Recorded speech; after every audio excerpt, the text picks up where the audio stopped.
আমাদের চরম সৌভাগ্য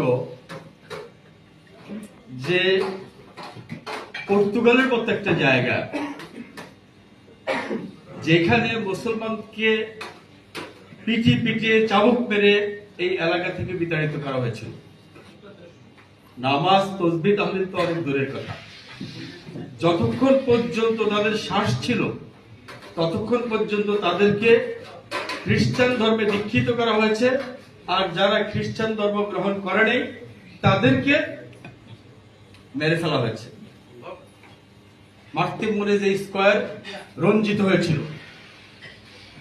যিনি মার্তিন মুনিজ, তার নামে একটা পিতলের প্লাকা, একটা বোর্ড লাগিয়ে আছে মার্তিন মুনিজ, যেখানে পানি পড়ে সেখানে আপনারা দেখবেন কে ছিল এই মার্তিন মুনিজ।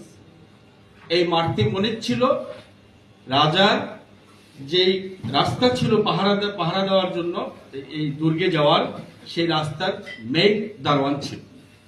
মুসলমানরা ওইখানে ঢুকতে চাইছিল, তাদেরকে ঢুকতে দেওয়া হয়নি, বরং যে কোনো কারণে সেই ভদ্রলোক খ্রিস্টান মারা গেছে। ওই মারা যাওয়ার পরে তখন মুসলমানদের প্রতি এই সমস্ত অত্যাচার শুরু হয়েছিল। সর্বপ্রথম 2000 সালে আমরা কমিউনিটির পক্ষ থেকে সেই মসজিদ। তো আজকে আমাদের ভাইরা বিভিন্ন জায়গায় মসজিদ করতে